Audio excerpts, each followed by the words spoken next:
Salut, bienvenue sur Fanzone. Donc, je m'appelle Nive et je suis super content de vous retrouver donc pour cette première vidéo.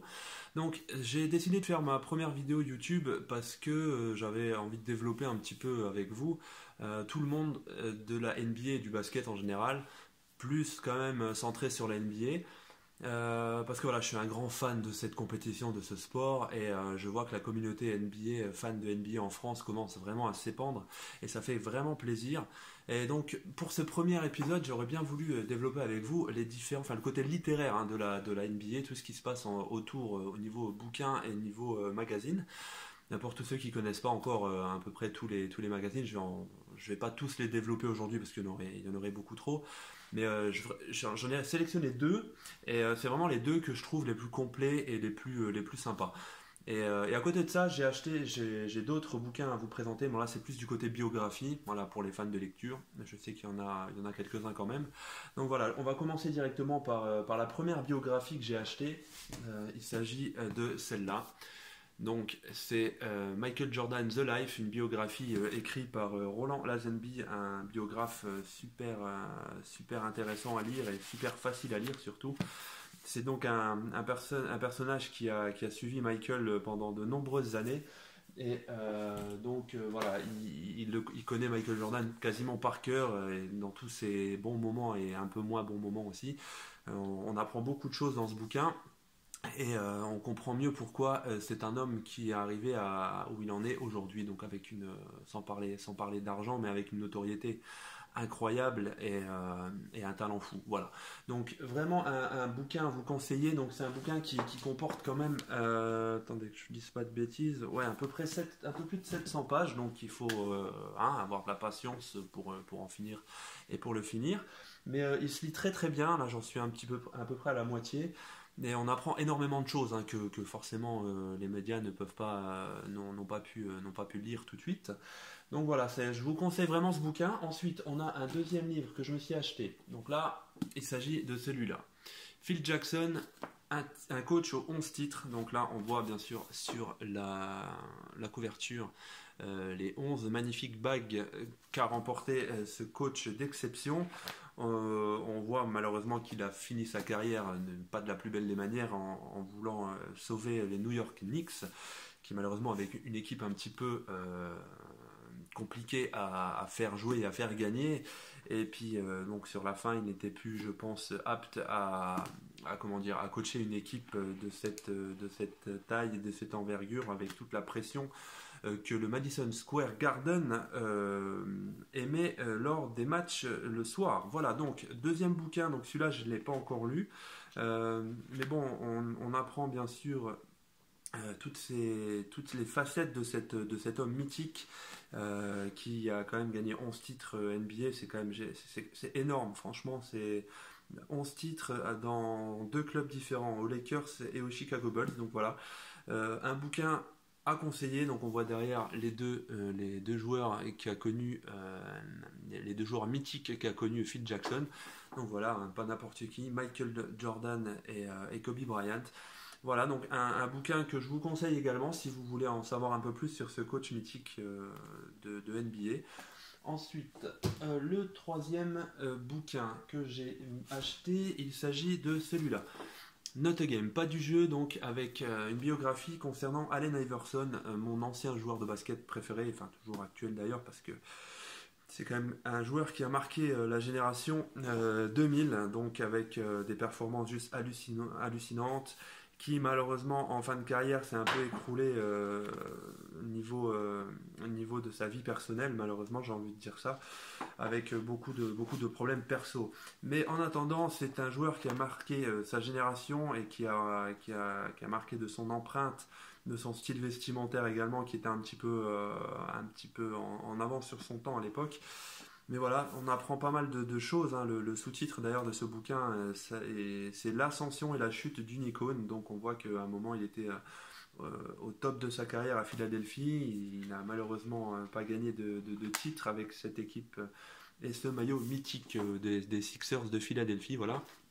Donc voilà, si par exemple, ouais, si vous êtes un peu fan de NBA, je pense que c'est quand même un bouquin indispensable. On apprend pas mal de choses sur ce joueur également, hein. C'est haut, c'est bas, et voilà, on en sait un peu plus et on sait pourquoi il est arrivé à ce niveau. C'est en travaillant, il n'y a pas d'autre mot de toute façon. Donc voilà, un troisième bouquin que je vous conseille. Ensuite, le dernier bouquin, l'avant-dernier bouquin que je voulais vous présenter, c'est bien évidemment la biographie de Tony Parker.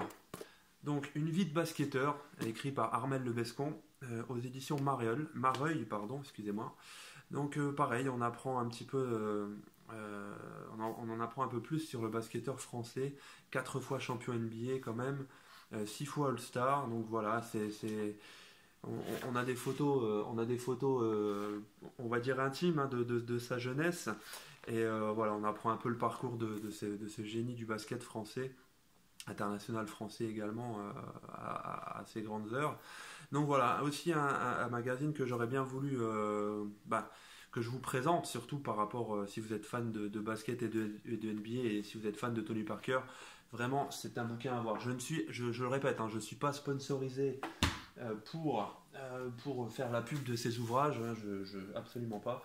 C'est juste qu'en étant fan de basket, c'est vraiment des ouvrages indispensables.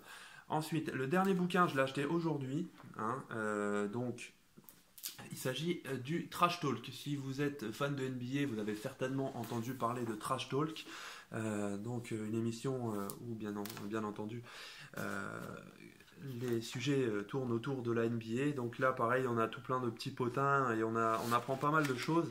Je ne l'ai pas encore lu, j'ai juste une hâte, c'est de commencer ce bouquin qui a l'air vraiment passionnant.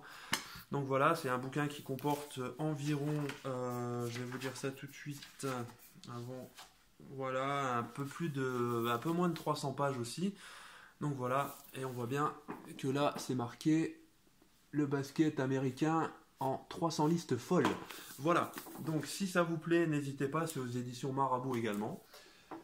Et ensuite, pour terminer cette courte vidéo, j'avais envie de vous présenter 2 magazines auxquels je suis très attaché parce que je trouve que c'est très bien écrit. Donc le premier, il s'agit de 5 majeurs. Voilà, avec là c'est le dernier en date avec Chris Paul en couverture. C'est le numéro 264. Voilà, donc c'est un magazine qu'on peut se procurer pour 4,95 €. Voilà. Donc dans ce magazine, en fait, ce qui est bien, c'est que c'est à peu près comme dans tous les magazines. Bon là, c'est vraiment très très bien écrit. Donc les premières pages sont consacrées un petit peu au potin de la NBA, tout ce qui se passe autour, les plus, les moins, les blessures, etc. Et en tout cas, dans celui-là, on voit le transfert de Blake Griffin à Détroit qui a été un petit peu plus passé au crible. Il y a également un petit reportage sur Chris Paul, hein, bien sûr, qui a été transféré donc à Houston cette année et qui fait des miracles avec James Harden. James Harden, je pense qu'il va être élu MVP cette saison, hein, parce que franchement, il le mérite largement. Ensuite, on voit qu'il y a un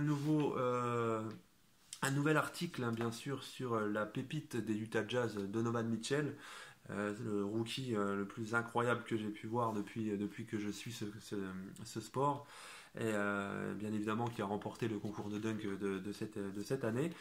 Donc voilà, on a aussi également un reportage sur LeBron James qui est rentré dans le club très fermé des seuls joueurs NBA à avoir atteint la barre des 30 000 points. On a également un reportage sur Jamal Murray, la pépite des Denver Nuggets qui s'arrête plus. Sinon, on a évidemment le débriefing de ce All-Star Game, hein, la team LeBron contre la team Curry, qui s'est bien sûr soldé, enfin bien sûr non, mais qui s'est soldé sur une victoire de la team LeBron en toute fin de match. Donc voilà, ça aussi on va le développer un petit peu plus tard. Je pense que la nouvelle version du All-Star Game est vachement mieux et plus compétitive. Donc voilà, je pense que... Dites-moi ce que vous en pensez dans les commentaires, hein, par rapport à cette nouvelle version du All-Star Game. Et voir si ça vous convient, si ça vous convient plus. Voilà, sinon on a aussi un article sur Kawhi, hein, qui malheureusement, vous le savez, s'est blessé en début de saison et qui a du mal à reprendre. Donc voilà, il y a des rumeurs qui disent comme quoi il se serait un petit peu embrouillé avec Popovic, ce qui, bon, m'étonnerait un peu. Bon, après, à voir, hein, suite au prochain épisode, comme on dit.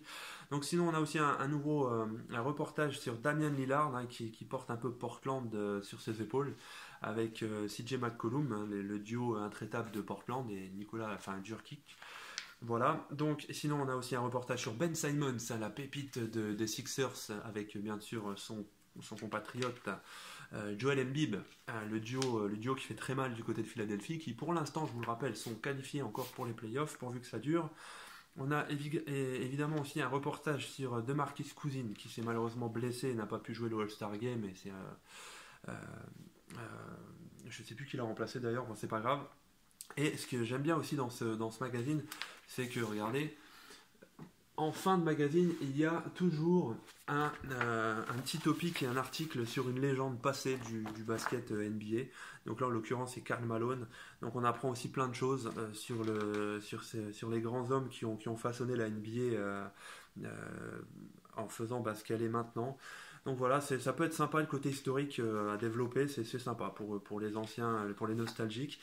Et à la fin de ce magazine, il y a évidemment tout ce qui est un petit peu mode, avec bien entendu les dernières tendances de chaussures, de sneakers et de maillots que vous pouvez acheter, commander via ce magazine, bien entendu.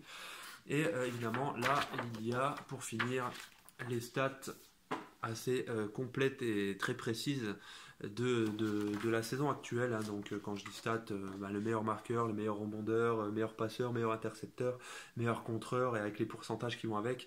Et là on voit en bas les classements de chaque division et de chaque conférence. Voilà, et tout en bien évidemment le record de saison en points, en rebond, en passe, en interception et en contre. Voilà, donc ça c'était par rapport au magazine 5 majeur, que je vous recommande vivement. Ah oui, je vous ai pas dit qu'il y a aussi des petits posters. Non, je vous l'ai dit au début de vidéo. Et ensuite, le deuxième, il s'agit bien évidemment de Mondial Basket. Donc ça aussi, c'est un très très bon magazine, très très bien écrit. Avec les premières pages sont bien évidemment consacrées aux petits potins. Hein, on est tous friands de dernières news et de petits potins, que ça soit du côté positif ou négatif.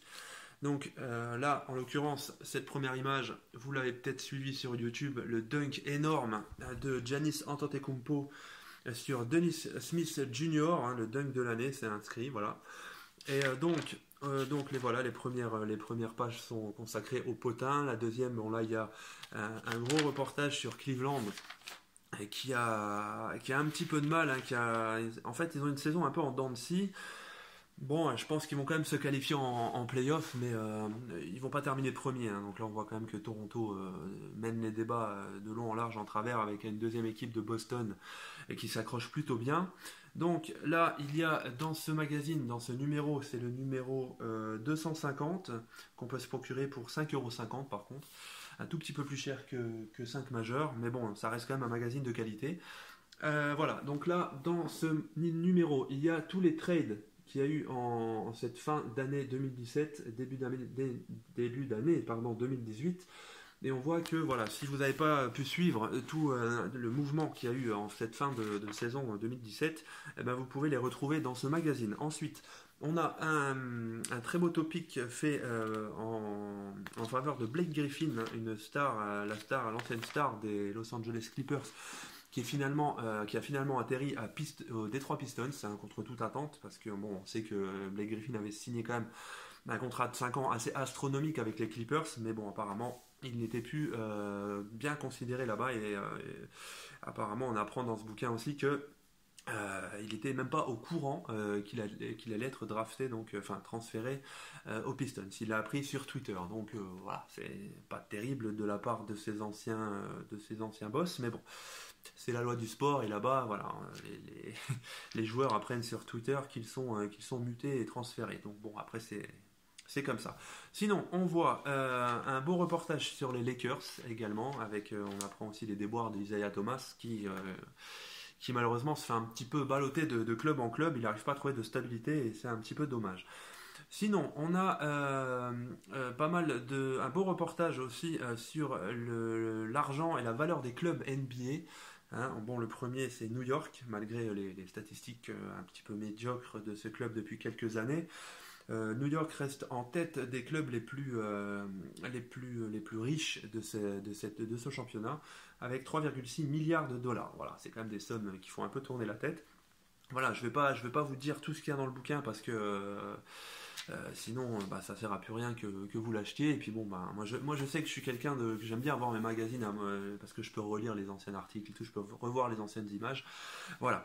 Donc sinon, il y a également des posters très très sympas dans ce magazine. Voilà, sinon, qu'est-ce que je peux vous dire? Le All-Star Game est aussi développé dans ce numéro.